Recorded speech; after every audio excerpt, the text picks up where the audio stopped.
এবার আগুন জ্বলে উঠেছে ভারতের রাজপথে। শিক্ষার্থী আর তরুণদের আন্দোলনে কেঁপে উঠেছে নয়াদিল্লি থেকে কলকাতা।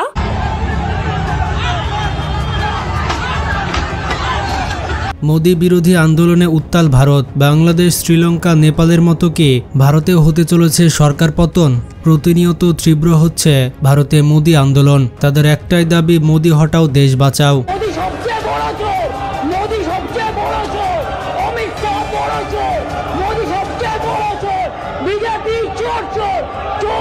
চারিদিকে শোনা যাচ্ছে মোদি বিরোধী স্লোগান। এই উত্তাল বিক্ষোভ দমনে কোথাও কোথাও বল প্রয়োগ করেছে আইনশৃঙ্খলা বাহিনী। বন্ধুরা, পরিস্থিতি এতটাই উত্তপ্ত যে মানুষের মনে একটি প্রশ্ন ঘুরপাক খাচ্ছে, নেপাল, বাংলাদেশ এবং শ্রীলঙ্কার মতো কি গণ আন্দোলনের মুখে নরেন্দ্র মোদি দেশ ছেড়ে পালাবেন কিনা? তাছাড়া অনেকে বলাবলি করছে, নরেন্দ্র মোদি যদি দেশ ছেড়ে পালায় তাহলে শেখ হাসিনাকে বাংলাদেশে পাঠানো হবে কিনা। বন্ধুরা, ভারতে মোদি বিরোধী আন্দোলন সবথেকে বেশি দেখা যায় মণিপুর রাজ্যে, যেখানে ইতিমধ্যে গো ব্যাক মোদি আন্দোলন শুরু হয়ে গিয়েছে। গত 2 বছর আগে মণিপুরে ঘটে যাওয়া প্রায় 250 জনের প্রাণহানির পর গত কয়েকদিন আগে মণিপুর রাজ্যে সফর করতে যান ভারতের প্রধানমন্ত্রী নরেন্দ্র মোদি।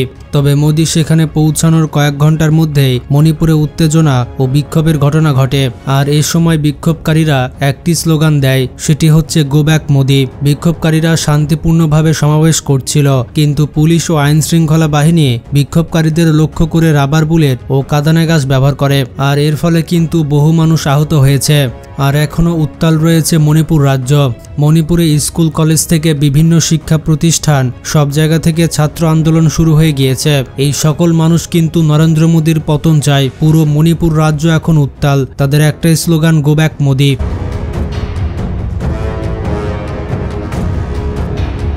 এরপরে আবার নরেন্দ্র মোদি সফর করতে যান বিহার রাজ্যে। আর বিহারেও কিন্তু নরেন্দ্র মোদির সাথে একই ঘটনা ঘটেছে। ভারতের অন্যতম জনবহুল রাজ্য হচ্ছে বিহার। এই রাজ্যে প্রায় 1,30,00,000 মানুষ বসবাস করে। আগামী অক্টোবর কিংবা নভেম্বরে নির্বাচনের জন্য খুবই গুরুত্বপূর্ণ এলাকা হচ্ছে বিহার, এবং এটি ভারতের হিন্দিভাষী উত্তরাঞ্চলের একমাত্র রাজ্য যেখানে মোদির দল বিজেপি এককভাবে ক্ষমতায় আসতে পারেনি, বরঞ্চ জোট গঠন করে এই রাজ্যে ক্ষমতায় আসতে হয়েছিল নরেন্দ্র মোদিকে। মোদি যখন সফর করেছিল তখন মোট $4 বিলিয়ন বিনিয়োগ ঘোষণা করেছিল মোদি, যা কৃষি প্রকল্প, রেল যোগাযোগ, সড়ক উন্নয়ন এবং বিমানবন্দরের সম্প্রসারণের অন্তর্ভুক্ত। বিহার রাজ্যে শুধুমাত্র $8 বিলিয়ন নয়, এখানে $50 বিলিয়ন যদি নরেন্দ্র মোদি ইনভেস্ট করে, তারপরও সেখানকার জনগণের কোনো উন্নতি হবে না, কারণ বিহার রাজ্য সম্পূর্ণ করাপশনে ভর্তি। বলতে গেলে বিহার রাজ্য ভারতের অদ্ভুত একটি রাজ্য। এই রাজ্যে সবকিছু চুরি হয়ে যায়। এখানকার ছোটখাটো নেতা থেকে সবাইকে চোর বলা হয়। বিহার রাজ্যে সবাই লুটপাটে ব্যস্ত থাকে। দুর্নীতির দিক থেকে ভারতের বিহার রাজ্য শীর্ষস্থানীয় একটি রাজ্যে পরিণত হয়েছে। আর এই কারণে ক্ষেপে গিয়েছে বিহারের ছাত্র জনতা, যার কারণে এবার বিহার রাজ্যে মোদি বিরোধী আন্দোলন কঠোর হয়েছে। সকলের একটাই স্লোগান, সেটি হচ্ছে গো ব্যাক মোদি। মোদিকে ফিরে যেতে হবে, ক্ষমতা ছেড়ে দিতে হবে। মণিপুর রাজ্যের মতো বিহার রাজ্যেও নরেন্দ্র মোদির অবস্থা করুণ হয়ে গিয়েছে। বিশেষজ্ঞরা ধারণা করছে আগামী নির্বাচনে এই অঞ্চলে অবশ্যই নরেন্দ্র মোদির হার হবে।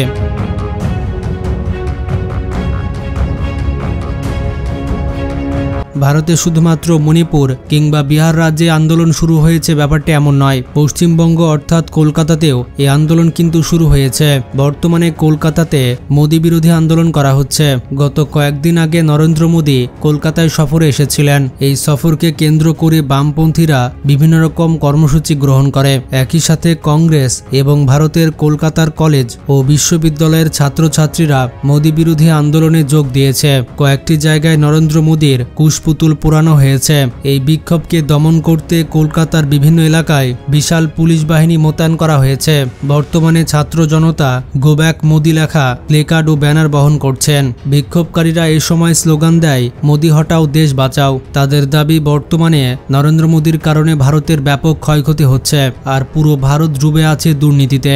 ভারতের এমন অঞ্চল রয়েছে যেখানে জনগণ ঠিকমতো 3 বেলা খেতে পারছে না। সেখানে নরেন্দ্র মোদি এবং তার সরকার এবং আদানি আদানি আম্বানির মতো লোকজন বিলিয়ন বিলিয়ন ডলার বিদেশে পাচার করছে। আর এই অর্থ পাচার করতে নরেন্দ্র মোদী নিজে সাহায্য করছে। এমনকি ভারতের বেশিরভাগ রাস্তার অবস্থা খারাপ। সব মিলিয়ে নরেন্দ্র মোদীর পতনের ডাক শুরু হয়েছে পুরো ভারতবর্ষ জুড়ে। মণিপুর, বিহার এবং কলকাতা, শুধুমাত্র এই 3টি রাজ্যই নয়, পুরো ভারত জুড়ে মানুষ মোদীর উপরে খুশি নয়। বিশ্লেষকরা ধারণা করছেন খুবই জলদি নরেন্দ্র মোদী সরকারের পতন হয়ে যাবে, আর নয়তোবা পতন ঘটানো হবে।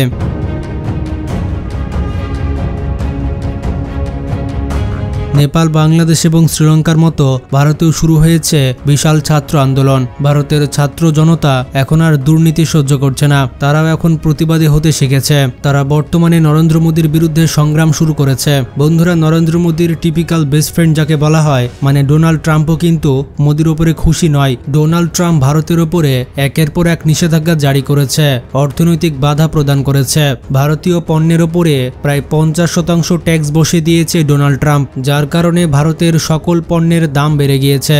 বৈদেশিক বাজারে ভারতের পণ্য তেমন একটা চলছে না। নরেন্দ্র মোদী নিজে যত বলুক যে ডোনাল্ড ট্রাম্প আমার বন্ধু হয়, ডোনাল্ড ট্রাম্প কিন্তু এমনটা ভাবে না। বরঞ্চ ইদানিং ভারতের উপরে আরো বেশি কঠোর হয়েছে মার্কিন প্রশাসন। ভারতের পণ্যের দাম বেড়ে যাওয়ার কারণে মার্কিন যুক্তরাষ্ট্র এক প্রকার চাপ সৃষ্টি করেছে মোদী প্রশাসনের উপরে।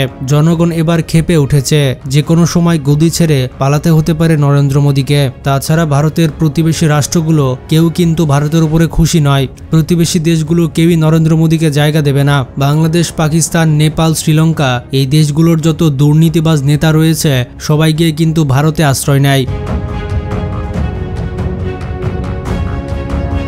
শ্রীলঙ্কায় যখন আন্দোলন হয়েছিল তখন শ্রীলঙ্কার প্রধানমন্ত্রীও ভারতে পালিয়ে গিয়েছিল, আর বাংলাদেশের সাবেক প্রধানমন্ত্রী শেখ হাসিনাও ভারতে পালিয়ে গিয়েছে। এমনটাও শোনা যাচ্ছে যে নেপালের প্রধানমন্ত্রী পালিয়ে ভারতে আশ্রয় নিয়েছে। অর্থাৎ দক্ষিণ এশিয়ার যতগুলো ফ্যাসিবাদ নেতা রয়েছে সবাই ভারতের আশ্রয়ে রয়েছে। এ কারণে আশেপাশে যত দেশ রয়েছে সেই দেশের মানুষেরাও ভারতের উপরে ক্ষিপ্ত। এখন প্রশ্ন হচ্ছে, নরেন্দ্র মোদী যদি দেশ ছেড়ে পালায় তাহলে বাংলাদেশের ফ্যাসিস্ট শেখ হাসিনাকে বাংলাদেশের কাছে ফেরত দেওয়া হবে কিনা? বন্ধুরা, এর উত্তর হচ্ছে হ্যাঁ, বাংলাদেশে তাকে পাঠিয়ে দেওয়া হবে। কারণ যে বাড়িতে হাজবেন্ড থাকে না সেখানে ওয়াইফের কোনো দাম থাকে না। ওয়াইফকে বাপের বাড়িতে চলে যেতে হয়। বর্তমানে ভারতের একটি গোপন এরিয়াতে শেখ হাসিনা বসবাস করছে। নরেন্দ্র মোদী বেঁচে থাকা অবস্থায় শেখ হাসিনাকে কেউ দেশে পাঠাতে পারবে না। যখন নরেন্দ্র মোদী প্রশাসনের পতন ঘটে যাবে তখন শেখ হাসিনাকে বাংলাদেশে আবার ফেরত পাঠাবে নতুন সরকার। এখন আপনারা প্রশ্ন করতে পারেন, ভারতের নতুন প্রধানমন্ত্রী কে হতে পারে? অনেকেই জানে ভারতের নতুন প্রধানমন্ত্রী হতে চলেছে রাহুল গান্ধী। তিনি ভারতের অন্যতম রাজনৈতিক দল কংগ্রেসের প্রধান। মোদী সরকারের যদি পতন হয়ে যায় কিংবা ভারতে সঠিকভাবে নির্বাচন হয় তাহলে রাহুল গান্ধী হবে পরবর্তী প্রধানমন্ত্রী। তিনি যেমন শিক্ষিত তেমন অনেক গুণের অধিকারী।